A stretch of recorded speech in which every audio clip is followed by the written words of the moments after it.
Labas, Jovita. Labas. Ar žinai, kad esi tikro žmogaus pirma kalbinama moteris? Nežinau, labai malonu. Čia tokia įdomi gavosi istorija, nes atvažiavau į seminarą tiesiog savaitės laiko. Pivot Point'o. Kirpimo, ne? Jo. Tai va, labai norėjau. Ir nes tada kažkaip tais laikais visai brangu buvo 1500. Už mokymus. Jo, už mokymus. Ir plus aš buvau tokia kaip ir pradedančioji dar. Nu, žodžiu, kad gal mano buvo mėnesio atlyginimas tas 1500 ir...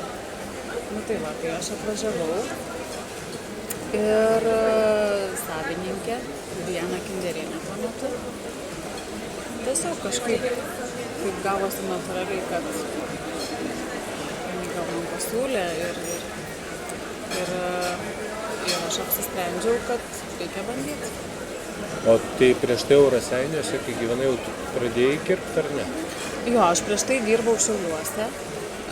Pati pradžia buvo.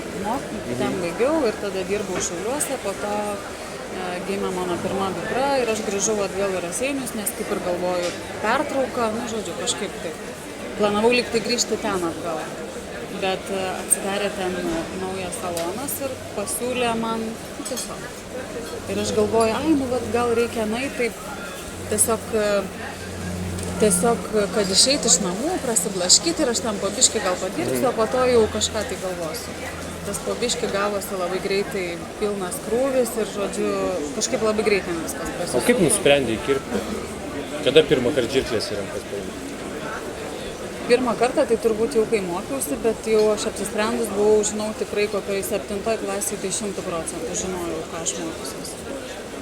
Be jokių abejonių. Žinojai, kad nori būti kirpėja, dirbti su stilium, su plaukais, su žmonėm? Taip. Aš tai galvoju, kad man kažkaip gyvenime sekasi. Man niekada nereikėjo eiti pas kažką ieškotis darbą ten, tarkim. Ir kartais tos svajonės, jos atrodo... Jinai gal ir buvo ta svajonė turėti savo kažkada, bet jinai antiek nereali atrodo iš kažkurio ten praeities taško, kad net garsiai apie tai nekalbė. Bėda yra pas žmonės visus ir pas mane irgi, kad kai jau turi kažką, tu taip stipriai nebevertini ir negalvoji apie tai kiekvieną dieną, aš turiu saloną ir ten džiaugiesi to, taip nėra. Tiesiog yra taip, kaip yra. Nejaučiu, kad esu vadovė, dažniausiai nejaučiu. Tiesiog turim savo kolektyvą, kur ir aš esu kolektyvo narė. Koks smagiausias įvykis yra buvęs per kirpimo istoriją su klientu? Ar dažymas, ar kirpimas toks? Jis gal nebuvo pats smagiausias bent jau klientui, bet visada prisimenu, būtent jeigu kažkas apie tai prisimenu, žodžiu, aš kai pradėjau dirbti Šiauliuose, jau ten buvau padirbus gal kokį pusę metų ir atėjo kažkieno pažįstamas, kažkas atvedė, reiškia, iš Vokietijos kažkokį tai žmogų, reiškia, užsienietį. Tai čia atsakomybė, užsienietis, dabar kažkaip kitaip viskas atrodo. O ten, kur aš dirbau, reiškia, buvo kėdės, turbūt ofisinės, o ne kirpyklinės ir jos taip linguoja. Tarkim, tas atlošas. Jo. O tas vyriškis, kokį virš 100 tikrai gerokai sveriantis. Ir aš jį pradedu kirpti, negana to, kad karšta ir nėra kondicionieriaus ir jis prakaituoja ten visas ir kažkaip prie manęs baigėsi servetėlės. Ir jis jau nervuojasi, kad nėra tų servetėlių, žodžiu, ir jis kažkaip muistosi ir, žodžiu, aš kerpu ir jau matau, kaip jisai griūva ir jis, kadangi toks visas, didelis ir aš galvoju, ne, jeigu jis dabar ant manęs, tai čia man viskas. Ir aš automatiškai pasitraukiu, jisai griūva ant žemės, ant tų plytelių, išsivolioja. Žodžiu, piktas baisiausiai visas ir, okei, čia eikit nusiprauskit, nes jau ką daryti aplipęs visas plaukais. Gerai, jau jisai nusiprausė, viskas, čia vėl kerpam, o man toks juokas ir aš aišku negaliu juoktis.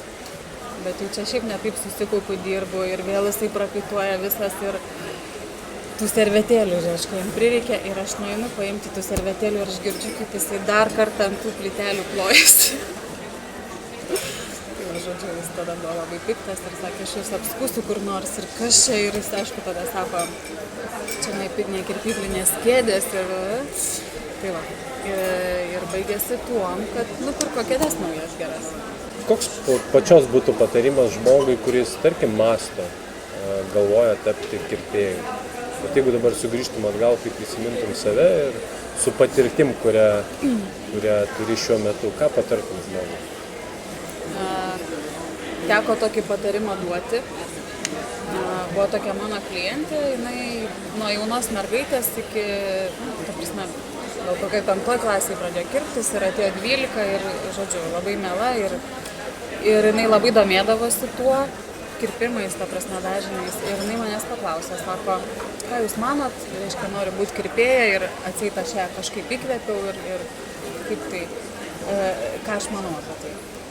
Tai vienintelį, ką aš jai pasakiau ir aš taip manau iki šiol, kad esmė yra šito darbo mylėti žmonės. Tai reiškia juos priimti, bet kokius, kokie jie yra.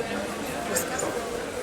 O visa kita, tiesiog darbas yra, bet gal yra ir kitų dalykų, bet jeigu nėra šito, nieko nebus šitame. Ačiū. Mano palinkėjimas būtų, tai sveikinam su 4 mėnesiais, dukrytės. Ir geros kloties, gerų klientų, naujų projektų. Ačiū už popietę. Ačiū labai. Ačiū.